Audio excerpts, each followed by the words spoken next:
is strange, This is strange. Takes but us I think they can hear us. I think so, apparently. So I'm so pleased to have you here. Pleased to be with you. Anish Kapoor, I think most of you know Sir Anish Kapoor. He's one of the most visible and prominent and, in my view, important visual artists working today. And in many ways, he defines what contemporary art can be. So I will not go into all the exhibitions and important Please commissions. don't. Oh, don't. I will just get started with our theme instead. And I think that for both of us, I'm a museum director and not for a science museum, for an art museum. This is a little bit of a, not odd, but new territory. We're surrounded by people linked to the Nobel Foundation and who are mainly working in the academic or the scientific field. And we are in the art world.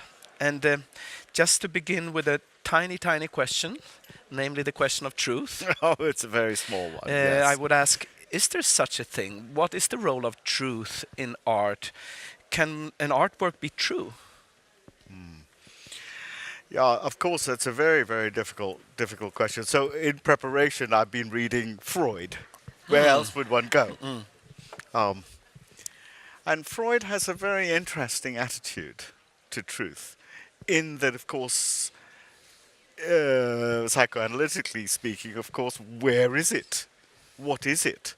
And the nebulousness of it is something that we take as it's hard for us to accept that actually it is nebulous, and we keep looking for it here and there. So I would go immediately from Freud to another great man, who is Duchamp, who said, I think very deeply, very profoundly, that the artist is a mediumistic being. Now, I like this idea of the mediumistic being. So we're already calling a kind of cabal of the shamanistic, whatever it is. So the mediumistic being who seeks mystic truth. But, and this is the key thing, but the work itself is never complete until the viewer is present. So, mediumistic being makes this object, and then in this interaction, something takes place that completes the work. Truth lies in this interaction. And of course, it's nebulous, because I come with my love, hate, desire, do I want it, how much does it cost, and all the other crap that life brings, and says, oh, is it not so interesting? No, I don't believe it. Or, yes, I do believe it. And of course, the eye of all our instruments, I believe, is the quickest, sharpest, most knowing. You walk into a room and you know. It's good, or it's not good, or it's real, or it's not real. You just know. So where does knowing come from? Isn't it the case in your field, which is primarily that of sculpture, that it's about materials, that you can be true to your discipline, you can be true to your, be it stone or wood, or isn't that a discourse? Yeah, when I was a student, it was a big thing, truth to material. Yeah. Oh, I always thought it was such bullshit. Okay. I'm afraid. Yeah. I hope you'll agree with me. Truth to material. You know, this sense that a thing is a thing because of its thingness. Well, what we know about the world is that it's not. I can't be defined by my thingness. It just doesn't. Okay. I have an inner kind of empty space, black space, fear, death. Where did I come? Where was I before I was born? Where do I go after I'm dead? That is true of that object as it is true of me. And you know, that wonderful Heideggerian moment of, you know, taking a lump of clay, turning it into a pot. It was a lump of clay, now it's a pot. Suddenly a new existence, but it was there. The potness, if you like, was there in the clay. But what I'm trying to say is that there's no such thing as truth to material. Good to hear that. I always wondered. The other the other aspect then, not the work, but the artist. An artist can be true to him or herself, no? Or at least I know, I have the feeling that certain artists are kind of sometimes a little bit selling out because there's political expectations or financial, we all know when we feel that you're not really true to yourself. What does, I mean, to be true to yourself, what does that mean in your world? Well, I mean, I think being an artist is about having a practice. It's not about I'm going to make a more or less beautiful thing. You know, who gives a shit? Beautiful thing, not a beautiful thing. Oh, it's a pain. It's a pain. But a practice is something else, where I mean, so many great artists that we think of had this discipline that was the practice. Picasso may have had a flamboyant life, but it was the thing. Studio every day, 10 works a day, 100 works a day, or whatever it was. Do it, do it, do it. So meaning comes out of that. Action comes out of that. Beautiful, not beautiful comes out of that. This thing of the repeated process. So a practice And I think that is to do with there are hard work moments, and coherence. yeah, but there are moments, of course, when it's all over the place. When an artist, after all, bloody irrelevant. At one level, and the quotidian, everyday life is more or less boring, more or less. So how does one hold on to a deep and real practice? To go to your question about being true to yourself, what is it? Isn't it filled with banality and filled with ordinariness? So how does one excavate the? I'll tell you a little story. When I was a teenager, I had a terrible, difficult inner time, whatever, depression or whatever. My mother, who was a rather wonderful woman, said, "You know what you need? We need to get some earth and put it under your bed." Earth under your bed. This is a typical Indian thing. Okay, so some earth was got and put under my bed. Of course, it didn't make the slightest bit of difference, but I've lived with it ever since. That there is, if you like, this shamanistic, mythical underlife that we're really after. That's what being an artist is about. It's about that sense that in the ordinary is the uncanny. Of course, I'll keep coming back to Freud.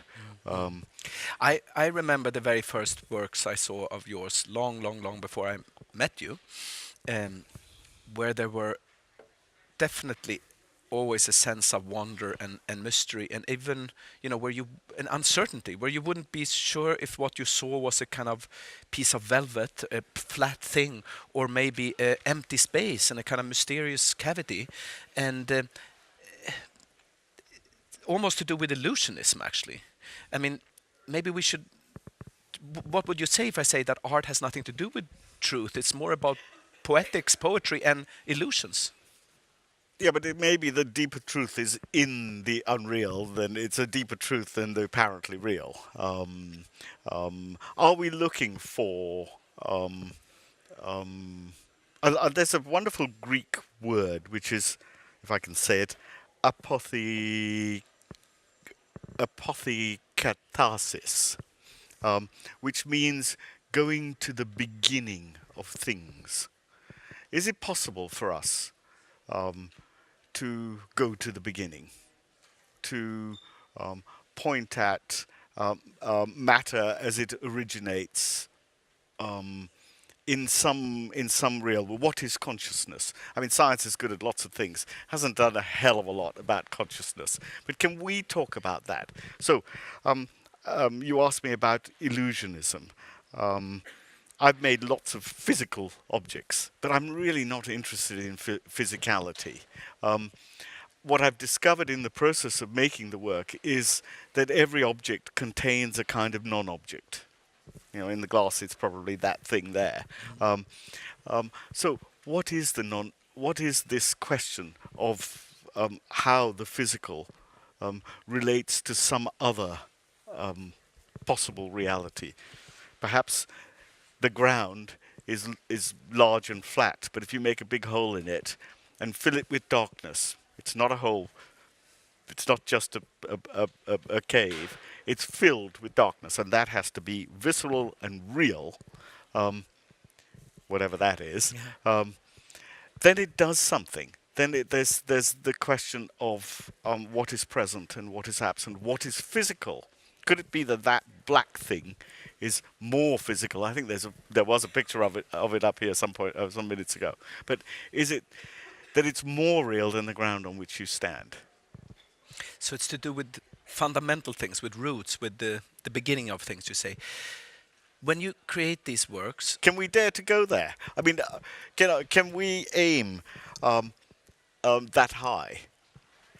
Do we have to limit ourselves to what is actually knowable? I think we need to dare to say that without those aspirations, much humanity is missing. Sorry, I interrupted you. no, I'm listening, and I'm thinking. You quoted this famous quote from Marcel Duchamp, who talked about the artist as a medium and mediumistic being, somehow receiving, I don't know what, messages, inspirational Yeah. impulses from somewhere outside of time and space, he says, I remember. What, how do you prepare yourself for that? Well, you can't wake up in the morning and say, I'm going to make something beautiful today, or I'm going to make something spiritual today. You can't. What you can do is, I've been in psychoanalysis for 25 years, sadly or gladly, whatever. One thing I've discovered about the process is that you lie there with your analyst, and if they're any good, and if you're any good, things emerge. It's almost as if in this process there's the two of you, and then suddenly, before you know it, there's a third being. And that being becomes the matter that is the cause and effect of a conversation. It's not dissimilar in the studio. So in the studio, it doesn't matter what you make. The point is to make. The point is to be there and practice.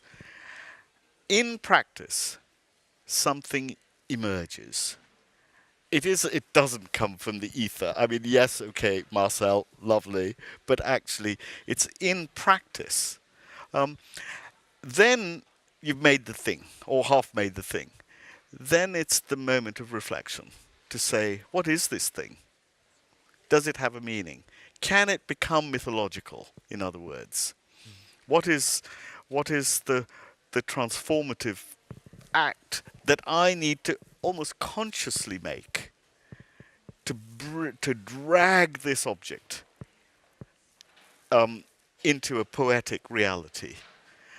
And I think that's an act of experience, of culture, of consciousness. So from the unconscious, if you like, dragged into the conscious and given a placing reality. I think that is what an artist is, after all. Not the first part. That's a lovely first part. But it's that second part that says, I'll watch, I'll do, and then I will act. And it's in that process that real content, real meaning arises. I didn't sit there and dream up some black hole.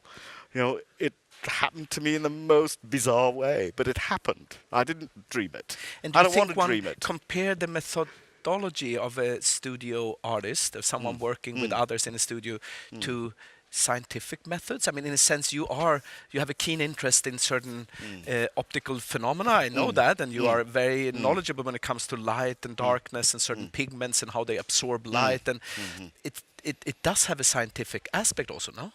I'm deeply interested in technology. I've been working with this deepest black for the last 2-3 years, and it happened in a strange way. I read a little article in the newspaper in which somebody who worked in the south of England claimed to have found the blackest material in the universe. Absorbed 99.8% of all light. So I gave him a call and said, can I work with you on this? He said, no, but it has no visual application. So we make it for the defense industry. So anyway, we managed to, after quite a lot of persuasion, to get going together. It's a highly technical, But what's the interest in a material that absorbs? What's so interesting? Well, I'll tell you. It's a highly technical process. So there were two great discoveries in the Renaissance. One we know about is perspective, but there's another one which is not much talked about, which is the fold. The fold. Yeah. All those early, especially the early Renaissance, all those wonderful bits of cloth. What is the fold?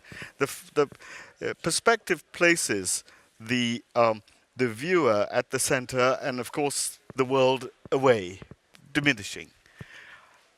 The fold speaks of being, speaks of the body itself, of being, of presentness. Well, this material, if you have it on a piece of cloth, paper, you do that, whatever you like, you can't see the fold. So, in my small way, I say it's beyond being. That's the real interest, is that there's this stuff that has it's a kind of hypermaterial. It's beyond material. And weird phenomena. How can I not work with it? No. And when you work The with problem such is that things, it's so fragile that you can hardly breathe in its presence. And I mean that, especially to saliva and so it's a nightmare. But anyway, I've entered this. One question about the studio practice and how you work with these relatively complex things.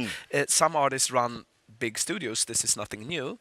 And you have I had the privilege of visiting you in your studio once, and I know you have a big studio with lots of complex processes. Is this? I mean, how collective is that? Is that like a laboratory? Is it in the end people? How would you describe? I that once work? wrote on my studio wall, "I will not be a worker in my own factory."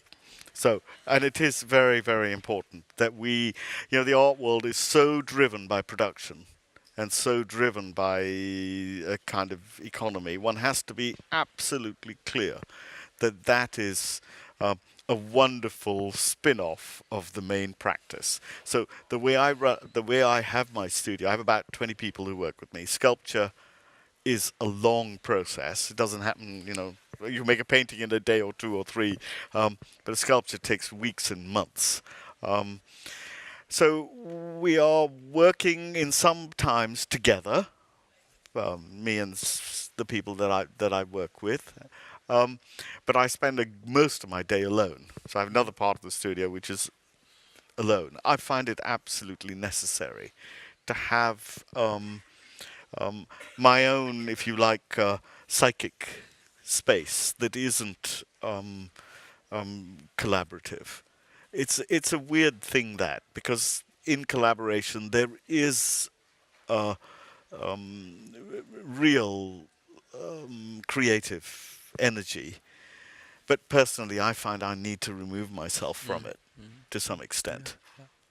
I mean, the question of truth in art is complicated, and maybe also the notion of knowledge is difficult. I just recently read a quote by someone who's very relevant in this context, because he won the Nobel Prize in Literature, Naipaul, from your country, who said that the sciences help us to gain knowledge of the world, but art helps us to get knowledge of ourselves. That's a grand statement, but would you agree that there's something to that? Yes. I mean, I think most artists, dare I be so bold, will you forgive me, but I think most artists have too much to say. I've talked too much, but I hope as an artist I don't have too much or even anything to say. I've often repeated that and tried to repeat it to myself often. You have nothing to say. You have nothing to say. And in nothing to say, I think it allows content to emerge that wouldn't be there otherwise. If I had something to say, then I just say it, and it's done. Then I can say goodbye. But it's the ability of a thing or a process to come into meaning. that I'm interested in. Does that tell us about being? I think it does, you see. So maybe Naipaul's right. Truth, as far as it goes, the deepest truths are those about ourselves, clearly. But the route is never straight. There's this lovely Indian thing. If you try to catch your nose, don't catch it like that, catch it like that. Oh, yeah.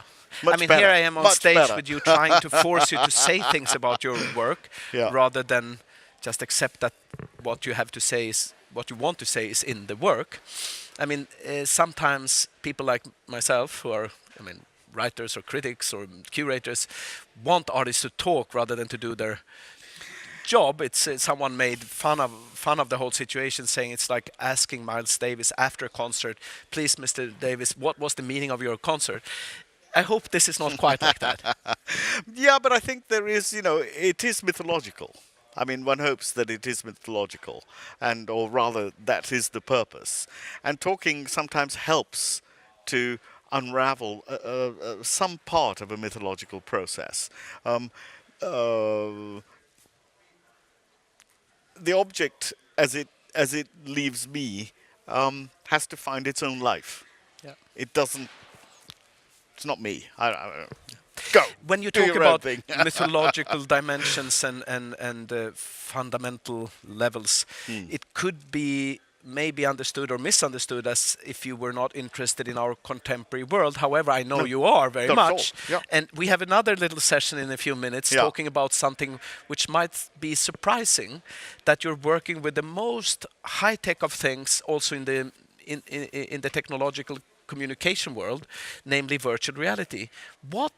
Why are you interested in such new medium, such a new medium where no artist has done a famous work yet? I mean, there are people trying, and you're one of the very first. What's it's interesting? It's very difficult medium. I mean, virtual is fine. We can deal with virtual, or somewhat deal with virtual. Reality is really problematic, especially when it's translated through technology. What I found in working with it now for a few months, is that it's the reality part that you can't quite grasp.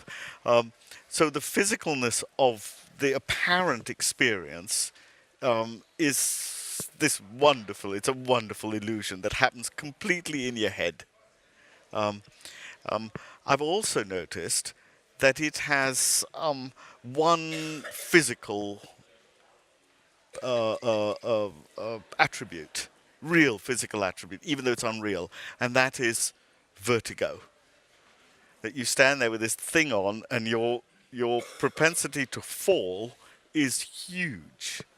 So vertiginous, the falling of the self, and of course all experiences of the sublime are like this. We don't have to read Kant too deeply to understand that they are virtually the same thing. So this poetic moment of falling has something in it that is profound. And virtual reality does it in quite an interesting way. That's why I'm interested in it. So maybe you are about to invent a new medium called virtual unreality. Yeah, there you We will go. see. So even if it's only a prototype or a Yeah, first chapter, yeah, I know yeah. it's actually world premiere right here with us today. And I know you are also showing the piece Yes, in another part downstairs. of the building Yeah, downstairs. somewhere, yeah. So, Yeah.